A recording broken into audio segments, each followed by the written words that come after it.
Hello, everybody, and welcome to the 34th episode of the second season of Relax. Si Lord ng mga Santo ang bahala sa atin. This is JM, and now we're going to focus on the readings for the fifth week of Lent. But before we proceed with the readings and reflections on those readings, let's listen first to a spiritual reflection by Pope Francis for the fifth Sunday of Lent with the theme, Jesus frees our hearts from the worm of hypocrisy and teaches us to meet misery with mercy. Early in the morning, Jesus came again to the temple. All the people came to him. These words introduce the story of the woman caught in adultery. The background is serene. It is morning in the holy place in the heart of Jerusalem. At the center are the people of God who are looking for Jesus the Master in the courtyard of the temple. They want to listen to him because his words are insightful and heartwarming. There's nothing abstract in his teaching. It touches, frees, transforms, and renews real life.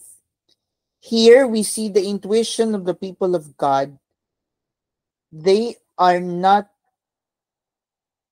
satisfied with a temple built of stones, but flock around the person of Jesus. In this passage, we can see the believers of every age, the holy people of God. Here in Malta, that people is numerous and lively, faithful in seeking the Lord through a concrete lived faith. For this, I thank all of you. In the presence of those people, Jesus takes his time. The gospel tells us that he sat down and taught them. Yet there are empty seats in the school of Jesus. Absent are the woman and her accusers. Unlike the others, they did not go to the master. They all have their reasons.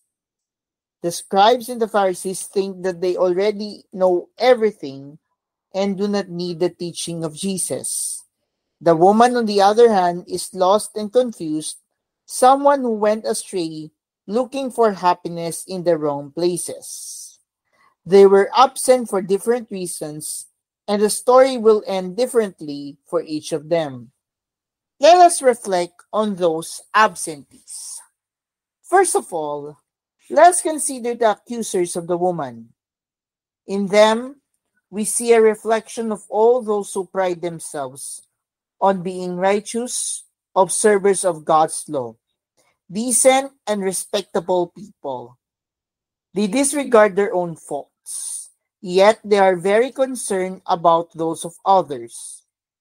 They go to Jesus, not with open hearts and to hear his words, but to test him and to have some charge to bring against him.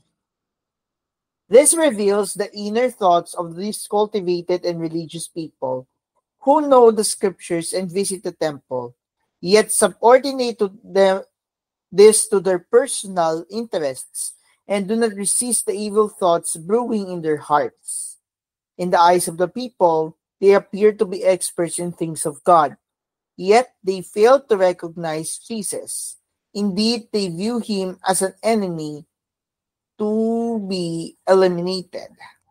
To achieve this, they set before him someone they scornfully refer to as this woman, treating her as a thing, and publicly denouncing her adultery. They call for the woman to be stoned and pour out on her all their hostility to the compassion shown by Jesus. And they do so under the cloak of their reputation as devout and religious men. Brothers and sisters, this gospel personages reminds us that at any time our individual and communal religiosity can conceal the warmth of hypocrisy and the urge to point the finger at others. We can always run the risk of failing to understand Jesus, of having his name on our lips, but denying him by the way that we live. Even as we raise banners denying him by the way, displaying the cross. Again, let me repeat that. Even as we raise banners displaying the cross. Question is, how then can we prove whether or not we are true disciples of the Master? We do so by the way we regard our neighbor and the way we regard ourselves. This is an important point in the definition of who we are. By the way we regard our neighbor, whether we do this with a look of mercy, as Jesus shows us today, or with a look of judgment, even contempt, like the accusers of the gospel, who present themselves as God's defenders but who fail to realize that they are trampling on their sisters and brothers. Those who believe they are upholding the faith by pointing their finger at others may have a certain religiosity, but they have not embraced the spirit of the gospel, for they disregard mercy, which is the heart of God.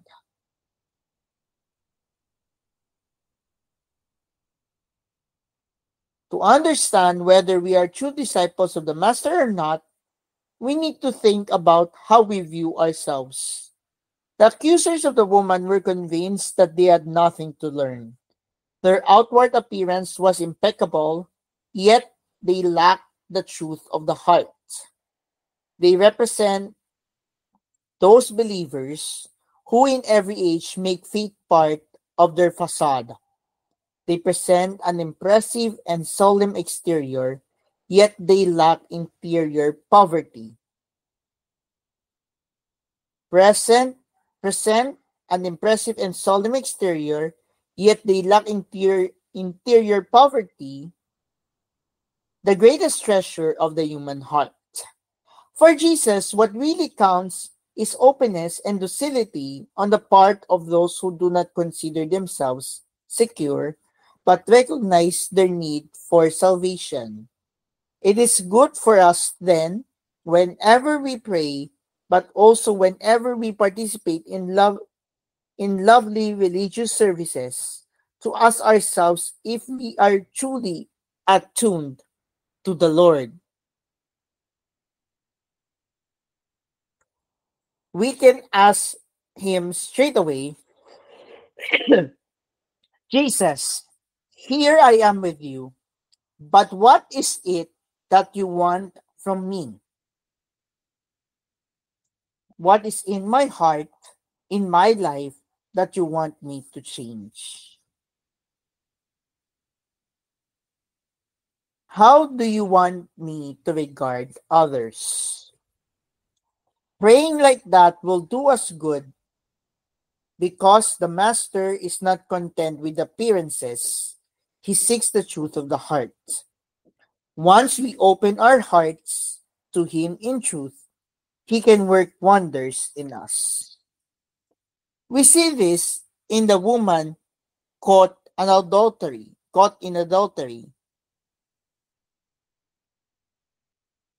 Her situation seemed hopeless, but then a new and unexpected horizon opened up before her. She was insulted and awaiting merciless judgment and severe punishment. Yet to her amazement, she finds herself acquitted by God, who points her to a future she did not all anticipate. Has no one condemned you? Jesus says to her. Neither do I condemn you. Go and do not sin again. What a difference there is between the Master and the woman's accusers. They cited the scriptures to condemn her. Jesus, the very word of God, completely rehabilitates the woman restoring her hope. From this story, we learn that any judgment that is not inspired and moved by charity only serves to make things worse for those who receive it. God, on the other hand, always leaves room for second chances. He can always find paths that lead to liberation and salvation. Forgiveness changed that woman's life. Mercy and misery embraced. Mercy and misery met there, and the woman's life changed. We can even speculate whether, after being forgiven by Jesus, she was able to forgive in turn to forgive others. Perhaps even came to see her accusers no longer as harsh and wicked men, but as a means that led to her encounter with Jesus. The Lord also wants us, His disciples, His church, likewise forgiven by Him, to become tireless witnesses of reconciliation. Witnesses of a God for whom the word irredeemable does not exist. A God who always forgives. God always forgives. We are the ones who get tired of asking for forgiveness. Our God is a God who never stops believing in us and always gives us a chance to start anew.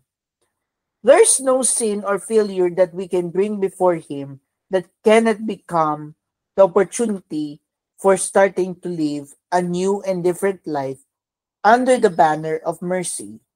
There's no sin that cannot be treated in this manner. God forgives everything. He forgives every sin. This is the Lord Jesus. We truly know Him when we experience His forgiveness. And when, like the woman in the gospel, we discover that God comes to us through our inner woundedness. This is indeed where the Lord loves to make Himself known, for He came not for the healthy, but for the sick. This is conferred in the Gospel of Matthew, chapter 9, verse 12. Today, that woman who found mercy amid her misery and who went away healed by Jesus' forgiveness invites us as church to return to the school of the gospel, to learn from the God of hope who never ceases to surprise us. If we imitate Him, we will not be inclined to focus on condemning sins, but on setting out with love and search for sinners.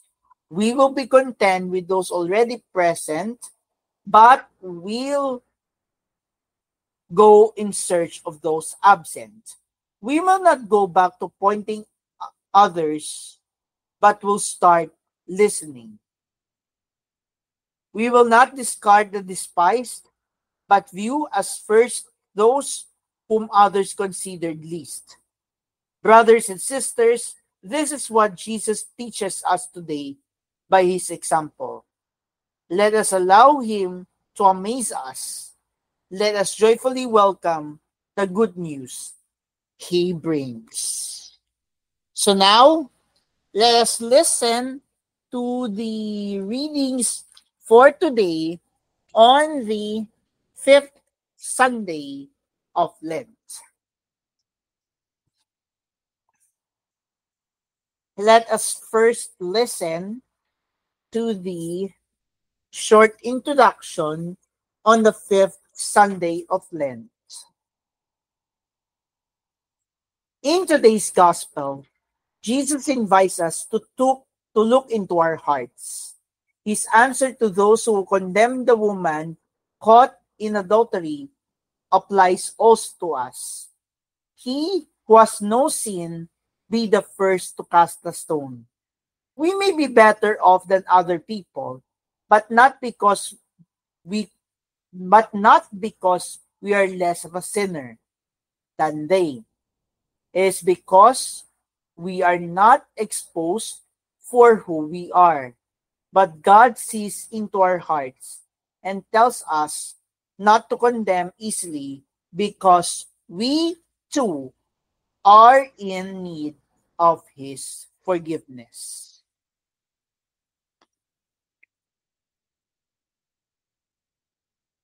So now let's listen to the readings for today on the fifth Sunday of Lent.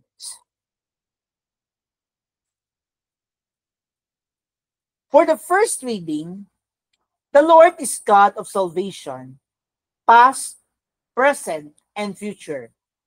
To the people exiled in Babylon, He announces through the prophet Isaiah His plans of saving them once more.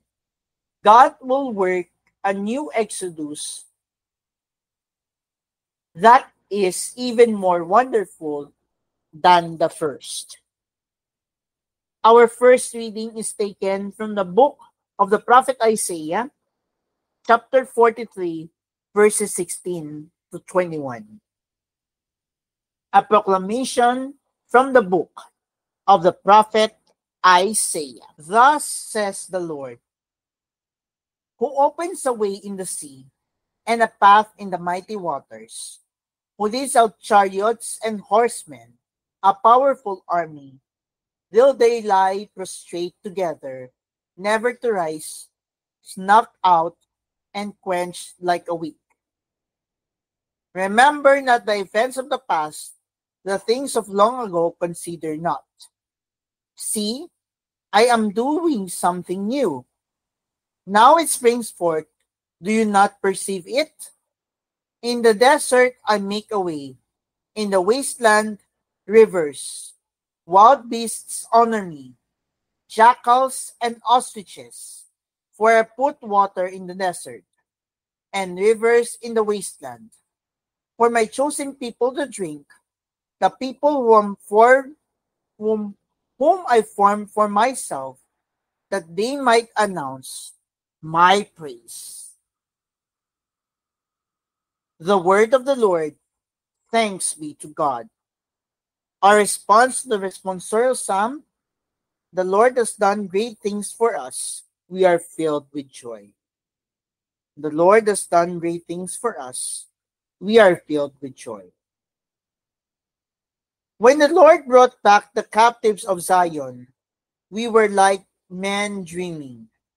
Then our mouth was filled with laughter, and our tongue with rejoicing. The Lord has done great things for us. We are filled with joy. Then they said among the nations, the Lord has done great things for them. The Lord has done great things for us.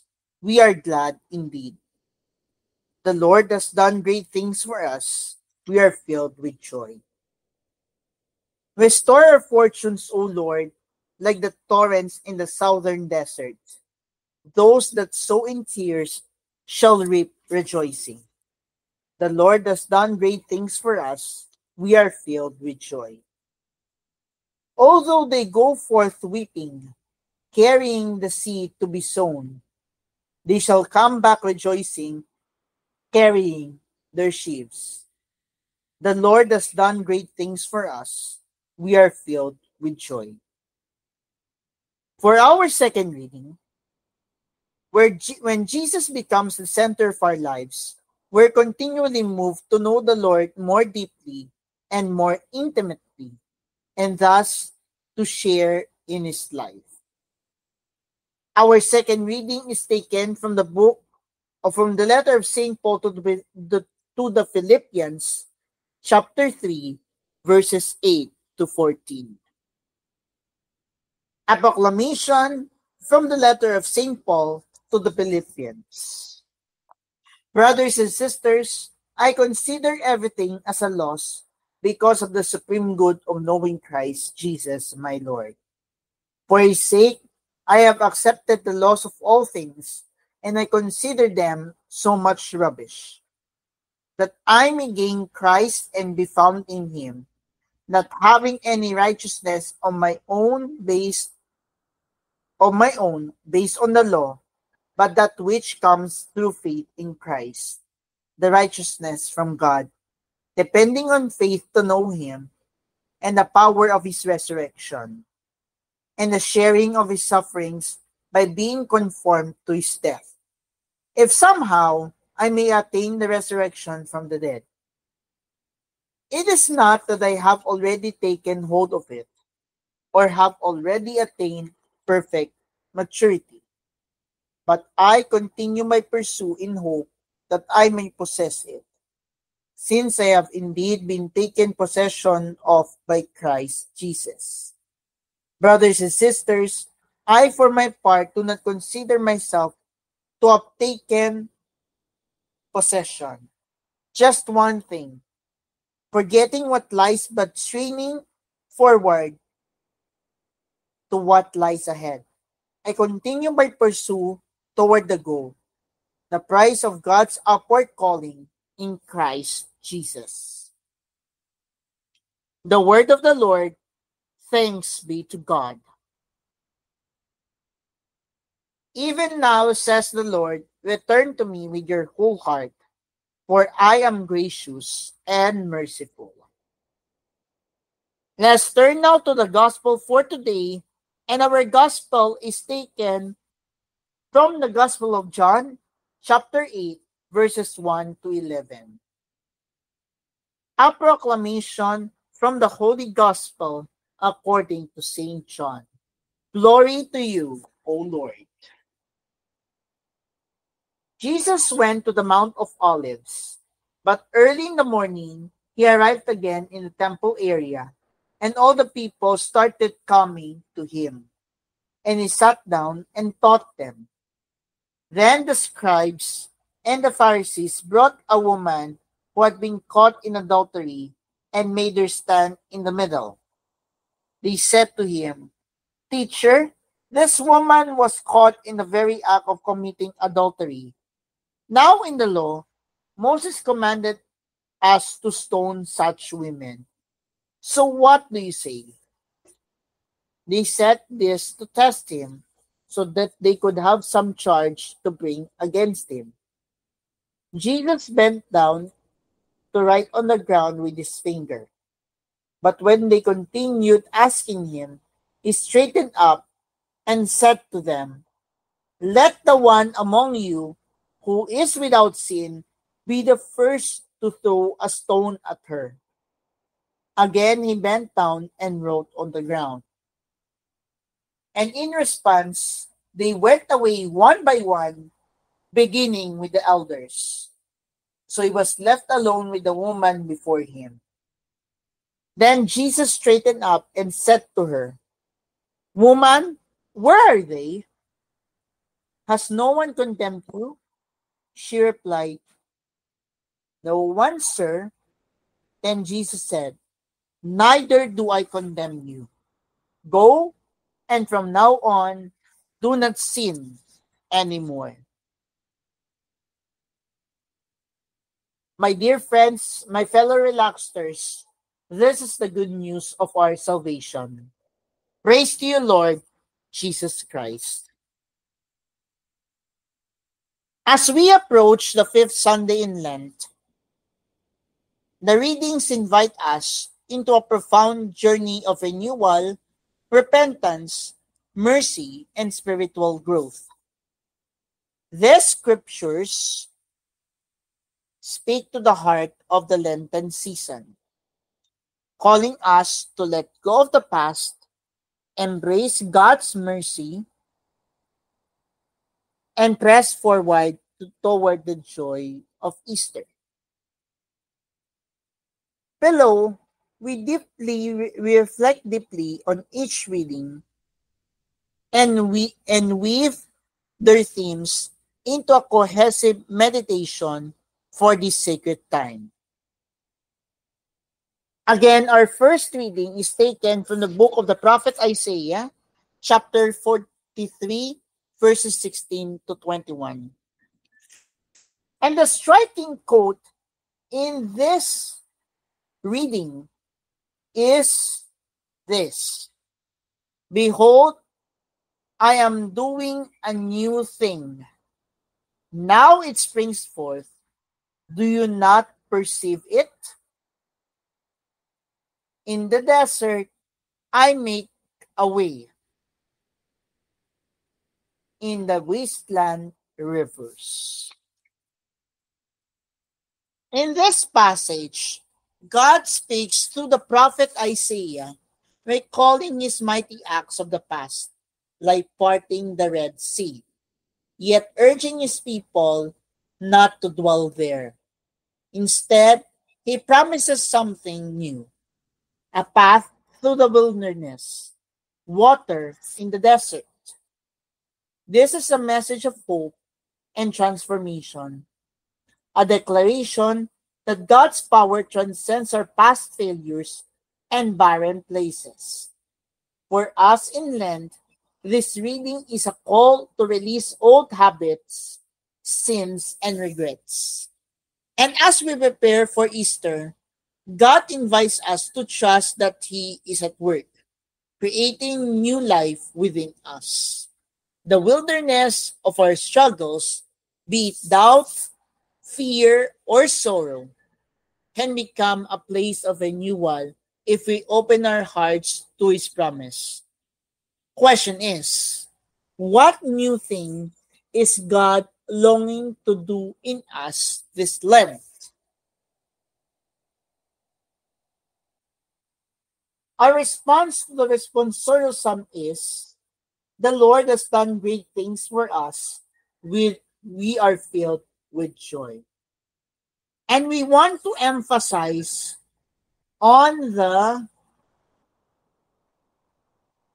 third stanza of the responsorial psalm, particularly on this phrase, those that sow in tears shall reap rejoicing. Or in other terms, those who sow in tears shall reap with shouts of joy. This psalm sings of restoration and joy, recalling how God brought his people back from exile, filling their mouths with laughter and their hearts with wonder. Yet it also acknowledges the reality of sorrow. Those who go out weeping, bearing the seed for sowing, shall come home with shouts of joy. In the context of Lent, this resonates deeply. Our fasting, prayer, and acts of charity may feel like a season of sowing in tears, a time of sacrifice and self-examination. But the psalm promises that these efforts are not in vain. They are seeds planted in faith, destined to blossom into the joy of Easter. As we carry our Lenten crosses, we do so with hope, trusting that God will turn our mourning into dancing. Our second reading is taken from the letter of St. Paul to the Philippians, chapter 3, verses 8 to 14. And we would like to emphasize on this statement, which is, forgetting what lies behind and straining forward to what lies ahead, I press on toward the goal for the prize of the upward call of God in Christ Jesus. Paul's word to the Philippians are both a testimony and a challenge. He declares that knowing Christ surpasses all else. Everything else is rubbish in comparison. He admits he hasn't reached perfection, but he presses on, leaving the past behind to pursue the prize of eternal life. This is the powerful Lenten invitation to examine what we value most. Are we clinging? The question is, are we clinging to worldly attachments like success, comfort, and pride? Or are we seeking Christ above all? Lent calls us to detach from distractions and focus on our spiritual journey. Like Paul, We are not yet perfect, but we can choose to press on, using the season to grow closer to Jesus, the source of our resurrection hope. For the gospel acclamation, which is, even now says the Lord, return to me with your whole heart, for I am gracious and merciful, with fasting and weeping and mourning. Rend your hearts, not your garments.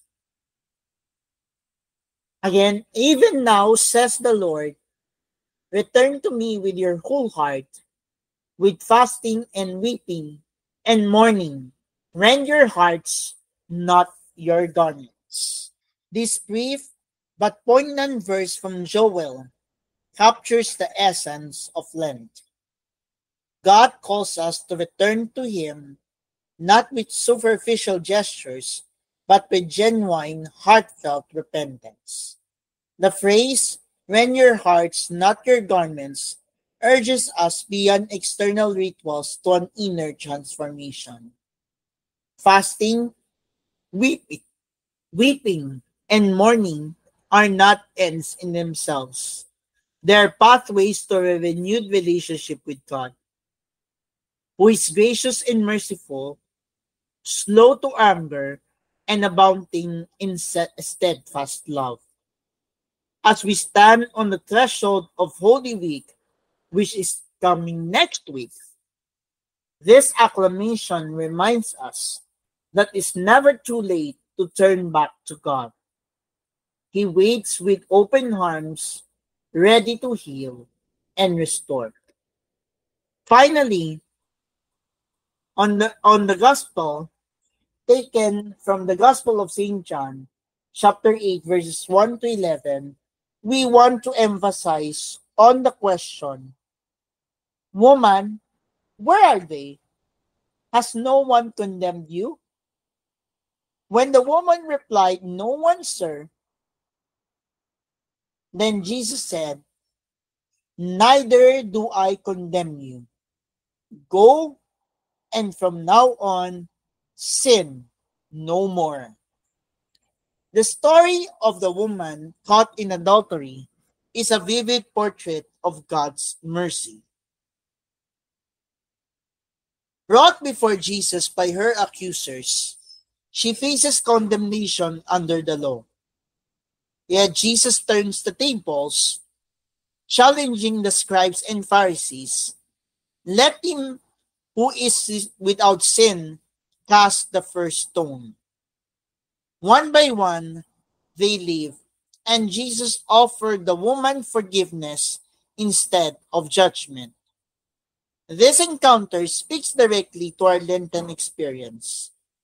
We, too, stand before Christ with our sins, and like the woman, we find not condemnation, but compassion. Jesus calls us to repentance, sin no more, while assuring us of His mercy. This gospel invites us to approach confession this Lent, trusting in God's forgiveness and to extend that same mercy to others rather than judging them. Tying it all together, as we reflect on these readings for the fifth Sunday of Lent, a beautiful tapestry emerges, woven with threads of renewal, repentance, mercy, and hope. The first reading from the book of the prophet Isaiah proclaims that God is doing something new, making a way where there seems to be none, a promise that echoes the new life of Easter we prepare for in Lent. The psalm assures us that our tears and sacrifices are seeds of joy sprouting in God's good time. On the second reading, Paul urges us to let go of what lies behind and strive for Christ, aligning our Lenten practices with our ultimate goal, union with Him. And finally, on the Gospel acclamation, Joel's call to return with our whole hearts sets the tone for authentic repentance, while the gospel reveals the heart of that repentance, God's boundless mercy. This Lent, let us embrace the new thing God is doing in our lives, trusting that He can transform our wilderness into a piece of grace. Let us sow in tears through prayer, fasting, and almsgiving, confident that we will reap Easter joy.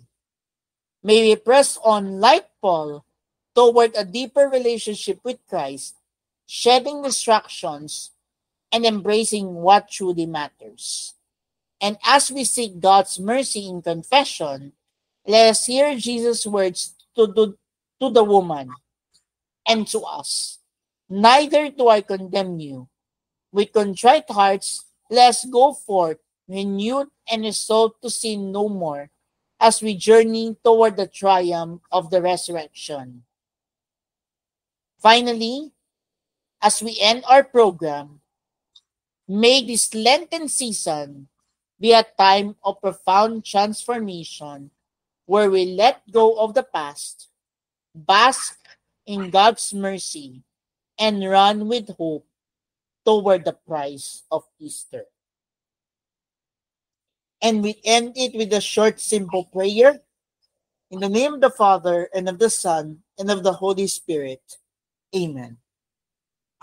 Mary, grant me the grace to humbly accept my sin, condition, and the mercy of God. Amen. In the name of the Father, and of the Son, and of the Holy Spirit. Amen. And that we conclude our 34th episode of the second season of Relax, si Lord at ang mga santo ang bahala sa akin. We are now approaching the last days of Lenten season, and we will enter the Holy Week the next Sunday. Again, let me remind everyone that our regular episode posting of 8:30 p.m. will be until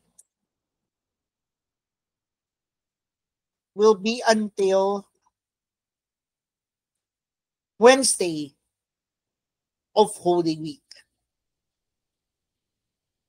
Then, on the start of our third season, the Lenten 47-day journey will still continue at 7 p.m., but our readings for the Monday, Thursday, Good Friday, and Black Saturday will have different schedules. Our Monday, Thursday readings will be having one Filipino and one English, also with Good Friday and Black Saturday, and our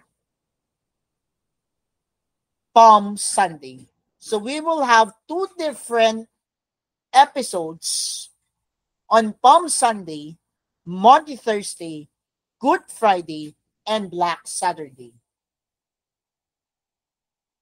For the Palm Sunday, we will still continue with our English episode posting at 8:30 p.m., while the Filipino episode will be posted at 10 p.m. While the Monday, Thursday will be having a different schedule, our Filipino readings or the Filipino episode will be posted at 2 p.m., while the English episode will be posted at 3 p.m. Because the Monday, Thursday's Eucharistic celebration will be held at 5 p.m. Whilst the Good Friday, our Filipino episode will be posted at 1 p.m., while our English episode will be posted at 2 p.m. Consequently, on Black Saturday, our Filipino episode will be posted at 1 p.m. while the English episode will be posted at 5 p.m. Why is that so? Because Black Saturday is a time of reflection. Though we need to do the readings for Monday, Thursday, Good Friday, and Black Saturday. So again, our Black Saturday episode posting will be at 1 p.m. for the Filipino episode, and the English episode will be at 5 p.m. Our regular posting will be back on Easter Sunday at the same time, 8:30 p.m. So do join with us as we reflect on the last days of our Lenten season this year, 2025. And as we enter the Holy Week, we will still continue to reflect on Christ's passion, death, towards the resurrection on the Easter Triduum and Easter Sunday. This is JM reminding you, on the fifth Sunday of Lent, we must humbly accept our sins condition, and we must be bound. We must be bound in God's mercy. And may we deeply touch our hearts with God's mercy and love for us through Mary, who is silent for this coming Holy Week. May God bless you, and may you have a blessed Sunday ahead. God bless.